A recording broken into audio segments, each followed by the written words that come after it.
¿Por qué no votar al PP? Podría usar los mismos argumentos que usé con Podemos o con Vox, porque donde digo Diego es muy típico del PP, ¿no? Acordamos la campaña de 2011, donde dijo cero recortes y bajada de impuestos y luego recortes e impuestos. Pero ya estáis demasiado acostumbrados a ello.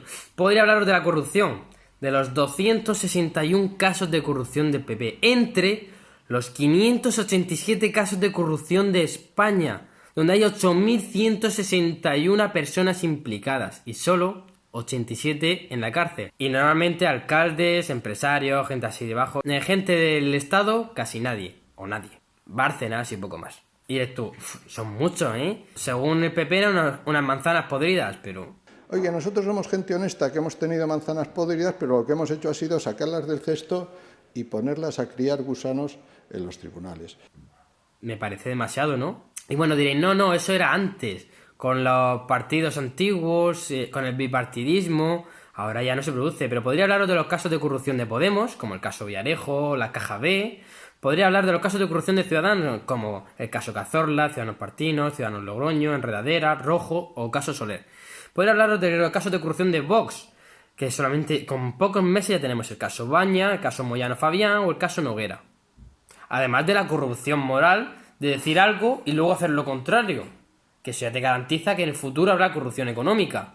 Esto no son unas manzanas podridas, esto es algo estructural, esto es algo de sistema, y es que las oligarquías no pueden funcionar sin corrupción, es el fundamento de la oligarquía. La oligarquía funciona gracias a la corrupción. Cada sistema político tiene un fundamento. La monarquía es la honorabilidad, la república es la virtud de la ley, y la oligarquía es la corrupción. Una oligarquía no puede funcionar sin la corrupción, porque una oligarquía no puede funcionar sin pactos, sin consenso, y el consenso es un sinónimo de corrupción. Nació en la Iglesia Católica cuando se llegaba a pactos políticos con la nobleza para que ambos obtuvieran un beneficio económico. Eso es el consenso. Significa, yo sacrifico mis ideales y mis principios por los que yo he llegado a este puesto de poder y por los que me ha apoyado la gente para que tú y yo tengamos un beneficio mutuo. Es, yo te apoyo en esto, ¿a cambio de qué? A cambio de, te dejo enchufar aquí, te dejo coger de allá, etcétera, etcétera. Y luego yo te apoyaré en esto a cambio de que me dejes hacer esto, me dejes hacerle esto otro. Efectivamente, en la ley de hierro de las oligarquías, de Robert Mitchell, hay 3 leyes que os invito a que leáis, que son muy sencillas. La primera es la burocratización. Para que un oligarca se mantenga arriba, la masa del partido lo apoye, tiene que prometer cosas a la masa del partido, a la gente que está por debajo de él. Y eso que promete es, no te opongas a mí y te enchufaré aquí, como por ejemplo Echenique, ¿no? Echenique, que era de Ciudadanos, y como Ciudadanos no le dio lo que quiso, se fue a Podemos. Y en Podemos, como Pablo Iglesias le da lo que quiere, pues no protesta. O como dijo el ministro Montoro, en España había 2 millones de personas en cargos públicos que no han pasado ninguna oposición, que no han pasado ningún examen, puestas a dedo por políticos. Esto supone un 10% anual del PIB. Es que no nos damos cuenta que la causa de todos nuestros problemas es este sistema político, es la corrupción. El caso de los ERES solamente son ya 700 millones de euros y hay 587 casos. Es impresionante que España no esté en la quiebra desde hace años. España, si fuera una democracia, donde en las democracias no puede haber corrupción, y ahora explicaré por qué, sería una potencia mundial sin lugar a dudas, y habría una calidad humana impresionante, donde nuestros problemas estarían reflejados en el Parlamento, porque si no están, perderían su puesto, y donde la corrupción sería imposible gracias a la separación de poderes. La separación de poderes es que hay 2 poderes, ejecutivo y legislativo. Es decir, la nación, el pueblo, es quien hace las leyes en el Parlamento, y el Estado, el gobierno, es quien aplica las leyes. Y estos 2 poderes son diferentes. No tienen por qué ser del mismo partido, no tienen ni por qué estar en partidos, y están en constante lucha, en constante enfrentamiento. Así, si uno mete la mano, el otro tiene mucho interés en saber que el otro ha metido la mano y va a ir a por él y va a atacarle. No hay pactos, no hay consenso, hay lucha.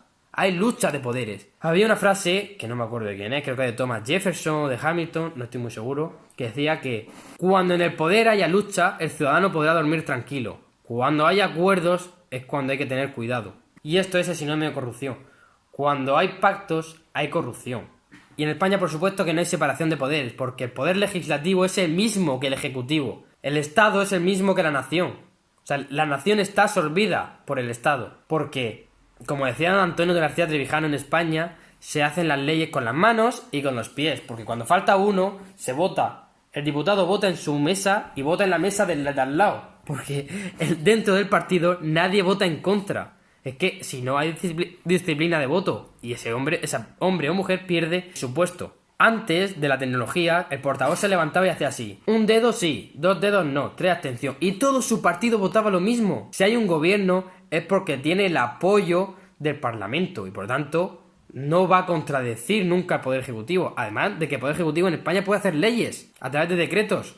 Donald Trump no puede hacer leyes. Necesita que el Parlamento, el pueblo, le diga: queremos esto. Y Donald Trump lo aplica. Hace la ley y Donald Trump aplica la ley. Esa es la diferencia entre democracia. Además de esto, también hay que hablar de la aberración de los partidos del Estado. Los partidos no pueden ser del Estado. Los partidos tienen que pertenecer a la sociedad civil, estar financiados por los militantes, no por donaciones, no por bancos y no por subvenciones del Estado, porque esto procede precisamente del fascismo. El fascismo significa facciare, que significa facción, una facción del Estado. Los partidos pertenecen al Estado y como pertenecen al Estado no pueden representar al pueblo, que es la nación, que son dos cosas distintas. El Estado no es lo mismo que la nación.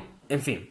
Y por esto, en España se garantiza que haya corrupción en todos los partidos. Llegue quien llegue, habrá corrupción, porque no pueden funcionar sin corrupción, porque no pueden funcionar sin consenso. Salud y libertad política colectiva.